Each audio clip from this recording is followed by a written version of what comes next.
so many people are just looking for the easy victim. And if they see you come out and they see 50 other people come out, they're going to say, well, that person's head is up. I don't want to get in jail from them or punched in the face by them. I'm going to go for these other 50 people that have no idea I'm there. So that will put you much safer than the rest of the population.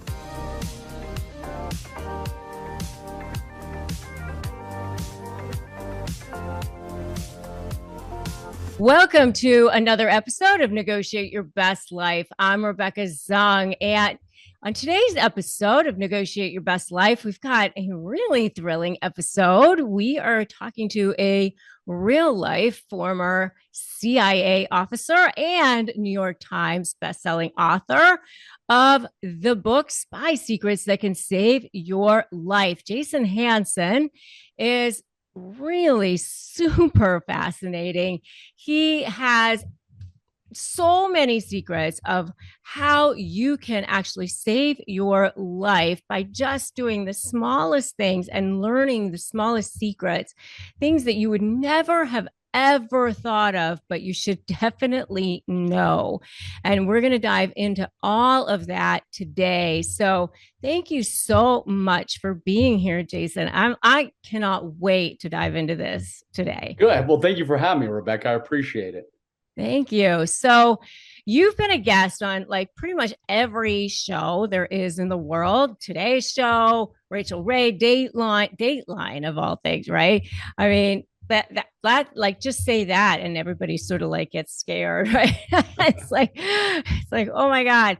And you talk about really being aware of your surroundings, because you had this time in the CIA, you have this background. And I think that in this day and age of people, they're on their phones all the time. They're like buried, their head is buried in the proverbial sand, right? I mean, so talk about that. I think that is one of the most fascinating things.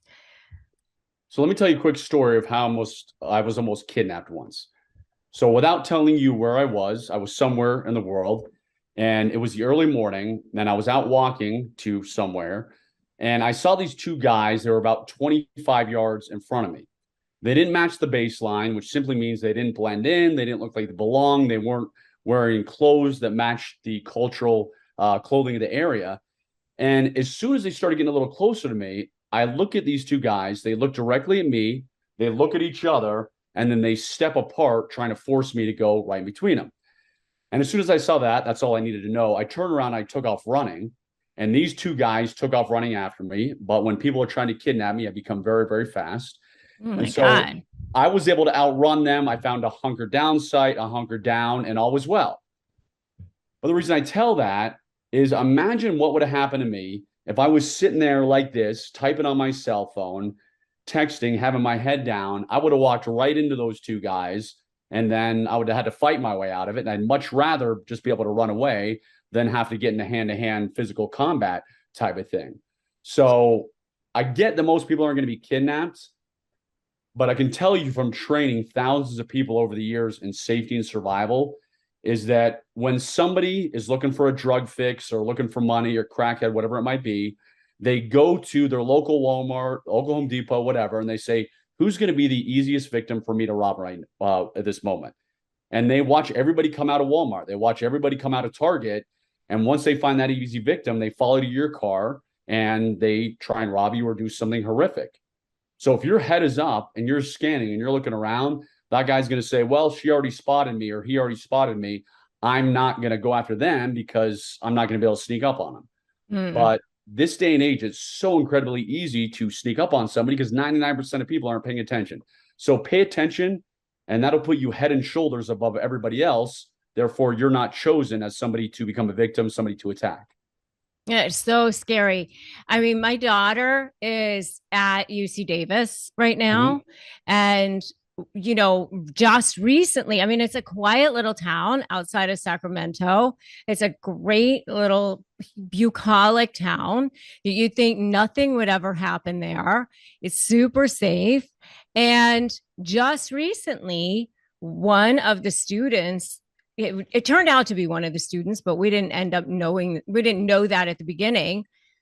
There was this person that was, you know, murdering people for a couple of weeks. This was going on.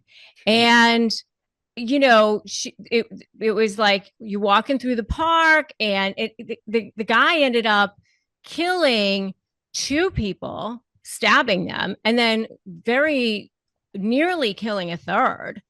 And you know, at night, like not super late at night though, like Mhm. 8 o'clock, you know, walking through the park. And apparently this guy would be like up in a tree, Jeez. and yeah, and looking for somebody who was walking alone. And the guy was by himself, of course, too. Yep. And looking for somebody who was walking alone and maybe on their phone or whatever. And he ended up killing a student, one of, you know, a fellow student, and Hmm. then also I think, you know, somebody who was sort of like a vagrant, you know, not a vagrant, but, you know, kind of somebody who was, you know, I don't know, somebody else. And then a third person as well who was, you know, very, you know, injured badly. But it turned out to be a student who had been dismissed for grades and that sort of thing. Hmm. And the only reason they were able to catch him was because he hadn't changed his clothes. And they were able to spot him, like sort of in the trees or sort of running around, or you know, running away or that sort of thing. You talk about this, you know, sort of lone wolf, paying attention to your surroundings, that sort of thing. You know, can you talk about that a little bit too? I mean, Sure. because, you know, that was a situation. My daughter was just afraid to leave her home at that point until they found this kid. Yeah, I mean, I'll tell you right now, one of the most important spy skills that any spy ever learns, and that anybody can do. It's very easy. And I train a lot of college age women, and I train everybody this. And recently, I had a young woman sending me an email, said, "Hey, this saved me because somebody was following me." So the skill I want to teach you is called a surveillance detection route, SDR for short. And it's a fancy way of saying don't go from point A directly to point B, which means let's say all of us are spies right now who are listening to this. If you were going to go meet somebody, and I'll just use McDonald's, and you were a spy to meet an asset, you wouldn't go straight to McDonald's, because if somebody followed you there, it would expose you, it would expose the asset you're meeting. So you might go to Walmart first, then you may go to the gym, then you may go to Starbucks, then you may go pick up your laundry. Then, after you're sure you're not being followed, you would go to your final meeting location at McDonald's or wherever it might be. So, what I tell people is listen, anybody can run an SDR, and it takes 5 minutes. So, true story. A woman I trained, she's in the Macy's shoe department. She's looking at shoes, and she said this weird, creepy guy starts wandering through the shoe department staring at her. So, she goes over to perfume, and sure enough, 2 minutes later, this guy shows up at perfume. Well, then she goes over to housewares. 2 minutes later, guy at housewares. Then she goes over to women's clothing. 2 minutes later, this guy's in women's clothing. So she knows she's being followed, right? She ran a 5 minute SDR. She said there happened to be a security guard there. She pointed the guy out to the security guard, and the guy immediately took off running out of Macy's. Never saw him again. The security guard walked this woman to her car, and she was fine. And so I tell people, like, if you think you're being followed home, just go around the block. If you go around in a square or circle, and that car is still there, well, guess what? You're being followed. You don't go home. So very easy things that anybody can do if you ever think you're being followed, to make sure you don't bring the boogeyman back to your dorm room or back to your house. I've got 6 kids, and I get crazy people all the time. I get a few death threats a year. My house is, I don't own my own house in my name. I got an LLC and trust and all that. You can't find my house anywhere if you're trying to look it up. I make sure I'm not being followed home. I never have any mail delivered to my house. I have mailboxes, etc. type places where I get my mail. And so I do that again because I track the crazies. But those are all things that anybody can do to try and make themselves a little safer. Mm, really, really good advice. I mean, you also talk about the self-defense pen. Can you talk Mm-hmm. about that? Yeah, sure. Because I train so many people in self defense, and I train people of all walks of life, whether it's college age, whether it's somebody who's 75 years old, a lot of them say, hey, I want something that I can carry. I don't want to carry a gun. I don't want to carry a knife, or, I want something super simple. And so I'll pull it out of my pocket because I've always got it on me. It is a tactical pen. I'll make sure you can see this. And it's a pen with a sharp end, as you can see there. But if I pull off the cap, it's a regular writing pen. So I've flown all over the world with this. I've been in courthouses with this, you name it. And if heaven forbid, I feel like something's going on, I can have my tactical pen and all you got to do is strike somebody. I trained a young man, and this is a guy who, for lack of a better word, looks like a computer nerd, meaning nobody would ever say he's going to be tough. Nobody's ever going to say, oh, he's going to be somebody I'm going to have to fight off. But some guy tried to attack him at a gas station, was coming at him. He pulled out his tactical pen just like this, hit the guy in the chest. The guy went down to the ground. The police arrived and arrested the guy who tried to attack him, and he was fine. So this is, again, most of us have a pen to write notes with. So why not have a pen that kind of does double duty, and you can carry it anywhere? So I have thousands of students carrying this thing, and fortunately, a very small percentage have had to use it, but those small percentages save their life. And is that something that you sell, or? Yeah, if you just go to tacticalspypen.com, you can get them, you can check them out, you can see if it makes sense for you. But I always tell people is when you're walking down the street, if you're uncomfortable, you can't pull out a knife and walk down with a big steak knife in your hand. But I can walk down the street with my tactical pen in my hand because it's just a pen. And if something goes wrong, it's already in my hand, kind of thing. Again, I hope nobody listening to this ever has to use it. It's something you can get on an airplane with. They don't, TSA. So let me tell you what I do, to be clear, because I had one guy say, Jason, I walked up to the TSA, I put it in their face and said, hey, this is a tactical self-defense pen. Can I take it on? And the guy said, nope, took it. What I do is I take the cap off, put it in my backpack that always has my laptop, go through security, and then I take it out and put it back in my pocket. And I've never had an issue doing it that way. Okay. All right. So just so everybody's clear, you don't shove it in TSA's face. Exactly. Oh my. Okay. Yeah. All right. Yeah. I wouldn't recommend you do that. So what about if somebody feels like they're being stalked or something? I know a lot of times we've got that with women who are, in domestic violence situations. Do you recommend anything in particular for them? So I recommend, for self-defense wise, I recommend the tactical pen, but I also recommend a stun gun flashlight. So it's a flashlight, looks like a regular flashlight, but when you push a button, it's the zapping sound. It's a stun gun, right? Think of a taser, except the taser shoots out barbs. Stun gun is just zapping, and they hurt like a son of a gun. They are, you do not want them. I've had people test them on me. I've had my son do it because my wife didn't want to do it. But anyways, they hurt like crazy. And I deal with a lot of domestic violence victims. And they come to me and say, hey, tell me how to make sure my ex-husband or ex-boyfriend is going to kill me. And that's what I recommend. And then, of course, I always tell them you cannot have contact, meaning every time they text you asking for another date, if it's an ex-boyfriend. Oh, yeah, I know. Yeah. And just, you already know this, but yeah, so many of them just can't let go. And they're like, oh, but I want to keep, like, stop. The more you keep texting him, the more that feeds into his mind that you want him, even though you're telling him you don't want him. But easier said than done for many people. Right, for sure. What about carrying mace or something like that? A lot of people talk about that. Is that a bad thing, a good thing? It works. I mean, I've been sprayed again for training and testing purposes, and it certainly affects me. The only reason I don't love it is that it doesn't work on everybody. So when I was in the police academy many years ago and we got sprayed in the face with it, I couldn't see anything. I was completely blind. My nose is running, my eyes watering. But there were some guys who got sprayed and they would say, oh, that's not that bad. I mean, that's, didn't affect them for whatever reason. And then the other thing, of course, is if it's windy or you get nervous and you accidentally spray your own face, where a tactical pen, a stun gun flashlight, or some other item, you just shove it in them and it hurts like heck. And you don't have to worry about any blowback or anything like that. And I guess pepper spray would be the same issue. Yes, correct. Yeah. Yep. Yeah. So, and what about when people say, well, they could use it back on you, that sort of thing, like I've heard that before, like, the risk is that they could use it on you instead. So what I tell people is, people come to me train all the time. We do self-defense training at our 320-acre spy ranch.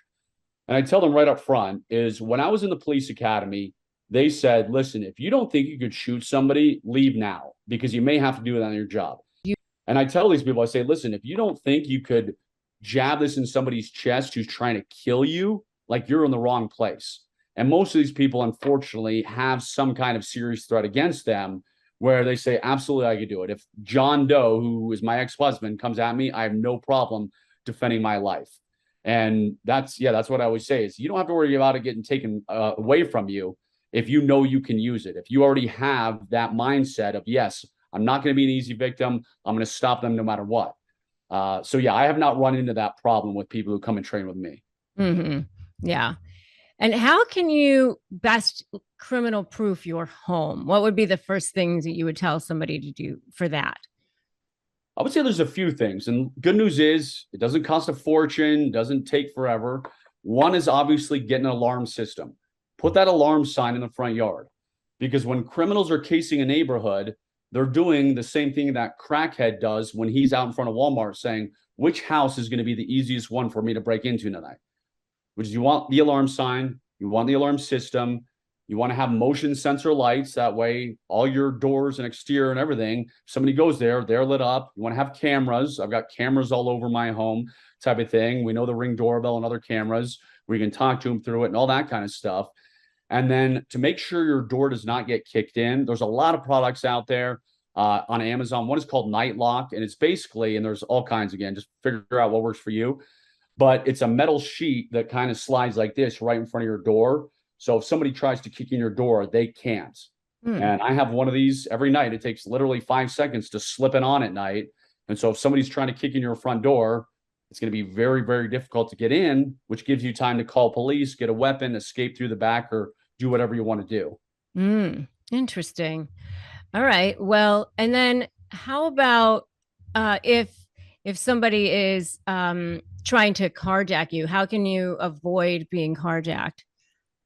The best thing I can tell you, simplest thing, is remember movement saves lives. So my wife is an attorney, and she went to law school in Baltimore City, Maryland, University of Baltimore. Not the world's safest place. I would never, ever live there unless my wife was going to law school there. But I almost got carjacked there once. I didn't freeze. I hit the gas. I got out of there. So a lot of people, you have to remember, and anybody in the military listening to this knows the term get off the X. Well, the danger zone is the X. So when I was almost carjacked, or if some guy walks up to you at a stoplight and pulls out a knife and you just sit there and freeze, it's obviously going to be easier for them to harm you and carjack you. But if you hit the gas, whether you're going forwards, backwards, left, right, whatever, just some kind of movement, you significantly increase your chance of surviving. So without, again, having to take a week-long self-defense class from me, just remember to move. Don't freeze, hit the gas pedal, and go somewhere, and don't try and stare at the person who's got a knife or a gun or whatever they might have.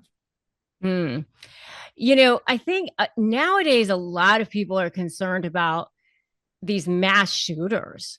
We hear about this all the time. Every week it's something else. Constantly movie theaters, malls. Is there any sort of training that you're doing around that, or sort of thoughts around that at this point? Yeah, I do self-defense training for that. And the 30-second answer is if you're in the mall and you hear gunshots and you're obviously far away, well, then you can get to safety. You can get your family to a safe location. But what a lot of these active shooters do, as we know, is they go up and down to store. So you have to be prepared if you're hiding out in a store that if that guy turns the corner, you're going to attack him. You're going to disarm him. You're going to fight him. You're going to fight back to preserve your life. Because we've had too many stories of people are hiding somewhere and they're just basically curled in a ball and the guy turns the corner and kills them. So you've got to be prepared to defend yourself. Same thing as if maybe the active shooter happens and you're right next to him. Well, then, since he's right next to you, which happened in the nightclub a while back, is you have to attack and stop that shooter. If you run away, well, guess what? Now you're a lot easier to shoot because all these people who are near him are now fanning out and you're turning your back into him and nobody's there, and he can kill a lot more people. So I realize people who have not had self-defense training, very hard to do. I 100% understand that, but that is what you need to do in that instance. Yeah, it's really scary, to think Absolutely. about nowadays. I mean, who would have even thought? I actually was, see, I saw something on Instagram recently that kids now in certain elementary schools are being trained on what to do if a shooter comes into their Right. school. I mean, when we were kids, we were being taught like what would happen if there was like a nuclear bomb or something Right. like the Tornado drills and nuke drills. yeah, and like the chances of that was like zero basically, Yeah. and the chances of a shooter are actually much higher, unfortunately now. You know? Yeah, yeah. I mean, it's horrible. I mean, I think school security certainly needs to improve. It's too many schools. Fortunately, the one where my kids go, it's not easy to get into, but too many schools, you can still walk right in the door. You don't have to, you can walk down the hallways without having to go right to the office. They don't have anybody checking somebody in. And I think that's what we need, unfortunately, is just much better school security. Yeah. So I know a lot of the people who listen to my podcast and my YouTube channel, they are dealing with toxic people, toxic personalities, high conflict personalities. They are concerned about people hacking into their stuff or spying on them, spying on through maybe cameras in their home or that sort of thing. But is there any kind of advice that you can offer them about that sort of thing?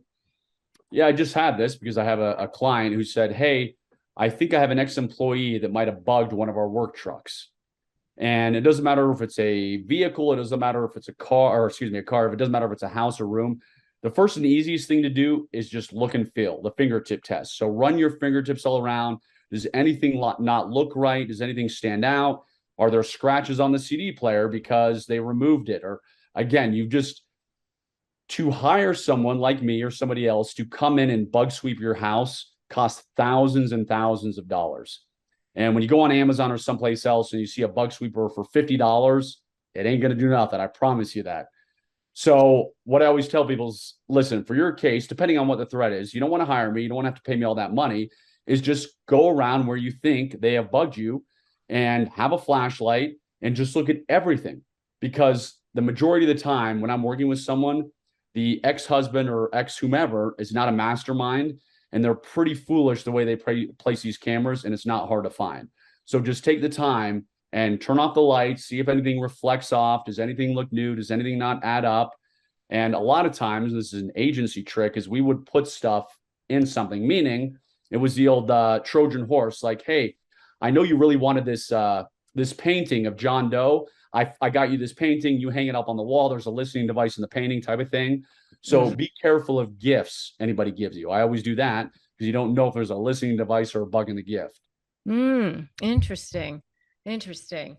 And what about, is there an easy way to tell if there's like been something placed in your computer or anything like that? Do you know?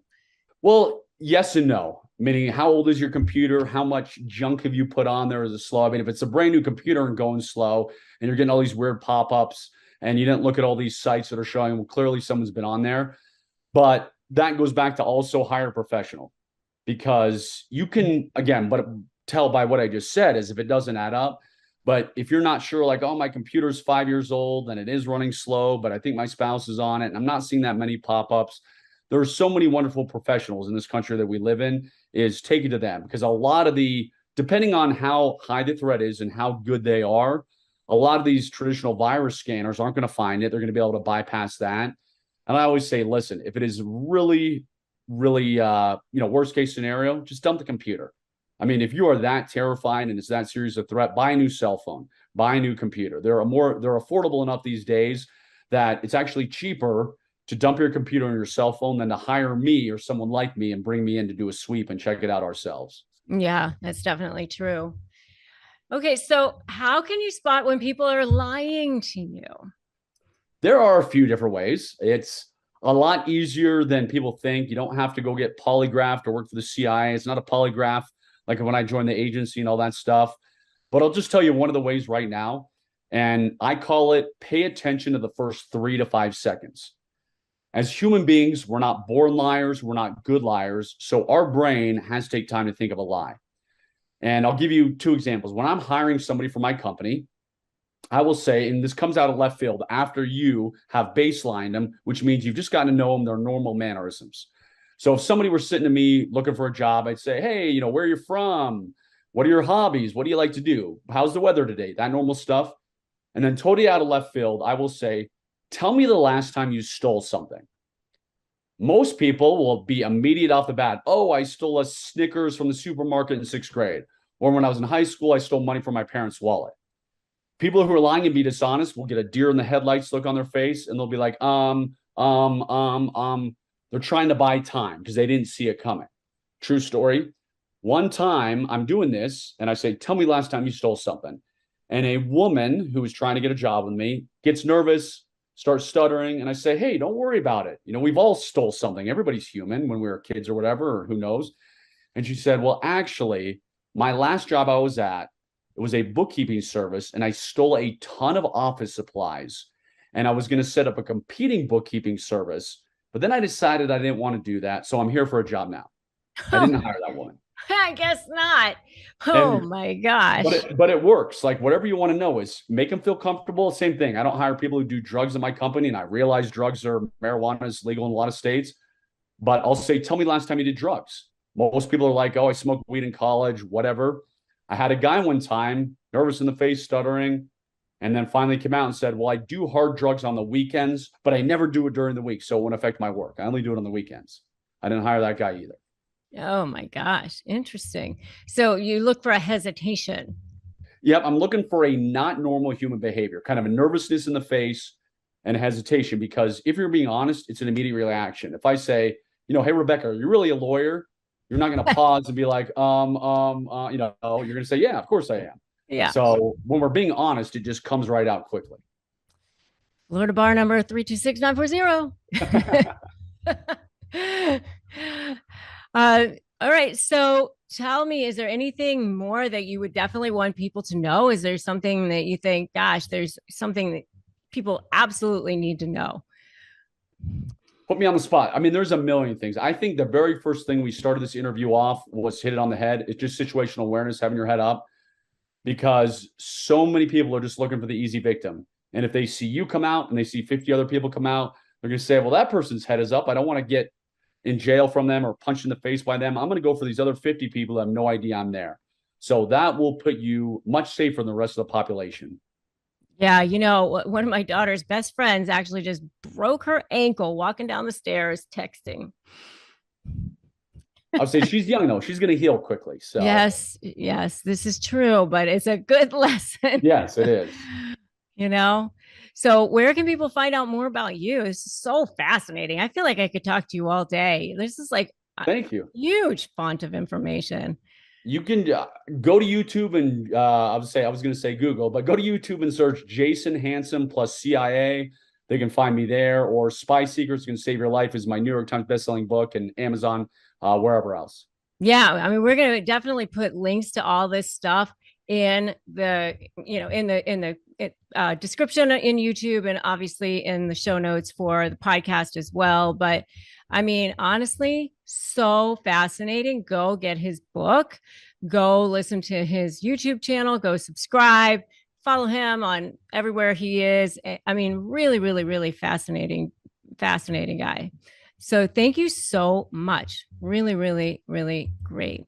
It was awesome. Thank you, Rebecca. Thank you.